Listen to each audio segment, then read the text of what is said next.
আব্দুল্লাহ আব্বাসী যাকে নিয়ে কথা বললে যেন শেষ হবে না। সবচেয়ে বেশি জনপ্রিয় তার ফতুয়া এবং কাফের ফতুয়া দিয়ে ইতিমধ্যে সবার নজরে আসে। এমনকি আজহারিকেও কাফের ফতুয়া দিতে তিনি কিন্তু ভুল করেনি এবং তিনি এটাও উল্লেখ করেছেন যে কোনো ভুল ব্যাখ্যা করবে, নবী শানে কে ছোট করবে, তাকে কাফের বলতে আমার একটু দ্বিধাবোধ হবে না। আর অপরদিকে আজহারি কিন্তু বলেছিল যে কেউ যদি যে ব্যাখ্যাটা দিয়ে কাফের বলা হয় যদি সেটা না করে থাকে তাহলে সে নিজেই কাফের হয়ে যাবে। ইতিমধ্যে তিনি সবাইকে ইতিমধ্যে এই ফতোয়াগুলো দিয়েছে। আমির হামজা, তারেক রহমান অর্থাৎ জামাতে যেগুলো বক্তা রয়েছে তাদেরকে কিন্তু তিনি দু চোখে দেখতে পারেন না, যার জন্য ইতিমধ্যে তিনি ফতুয়া দিতেও সেরা। অথচ তাহারির মতন ভুলভাল ওয়াজ করে জেনে তাকে নিয়ে ইতিমধ্যে বেশি সমালোচনার মুখে আমরা এখন পর্যন্ত দেখিনি। তাহারি এবং আমির হামজা প্রায় সময় আমরা দেখি লড়াই এবং তারা কিন্তু একজন আরেকজন প্রেক্ষাপট সম্পর্কে কথা বলে থাকেন। তবে ওয়াজের ময়দানে এসব না হয়ে যদি দিন প্রচারের জন্য হতো তাহলে মানুষ সবচেয়ে বেশি উপকৃত হতো। গীবত আর গীবত সম্পর্কে হাদিস শরীফে মারাত্মক মারাত্মক হাদিস রয়েছে, তবে জেনে শুনে তারপরেও তারা এই ধরনের কিচ্ছা কাহিনী এবং ওয়াজের ময়দানে যেসব একজনের পিছে আরেকজন লাগায় সেটা কিন্তু বলে থাকে।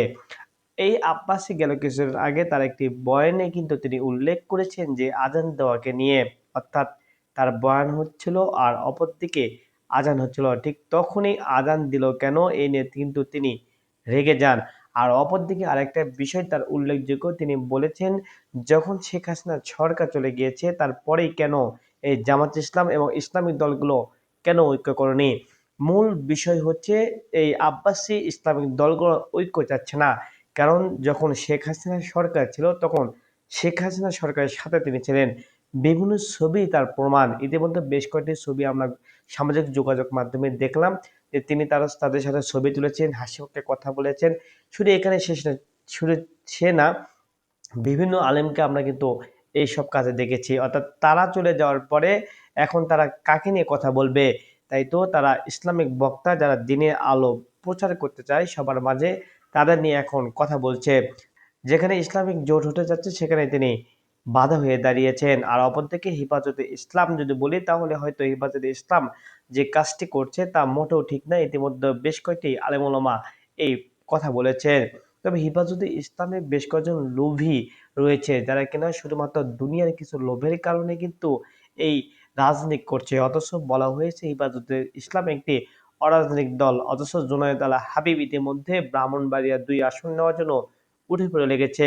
এবং এই কথাও তিনি উল্লেখ করেছে যদি বিএনপির সাথে তাদের সমঝোতা হয়ে থাকে তাহলে সে কিন্তু সেই আসনটা পাবে।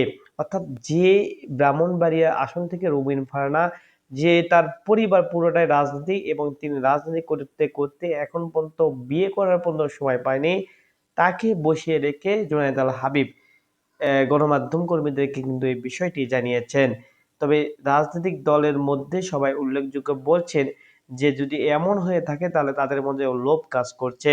আর ইতিমধ্যে খেলাফতে মজলিস আন্দোলনের সাথে এবং চরমনার সাথে কিন্তু একটা জোটের কথা হয়েছিল জামাতে, তাও কিন্তু এখন হচ্ছে না। অর্থাৎ বলা চলে ইসলামিক দলকরণ আবারও সেই শেখ হাসিনা সরকার যখন ছিল ঠিক তেমনই কিন্তু দিন দিন হয়ে যাচ্ছে। তবে এই থেকে বেরিয়ে যদি তারা জোট করে তাহলে হয়তো ইসলামের জন্য অনেক ভালো হবে এমনটাই বলছেন সবার। কিন্তু আব্বাসের মতো যদি মানুষ থাকে তাহলে হয়তো কখনো সম্ভব হবে না।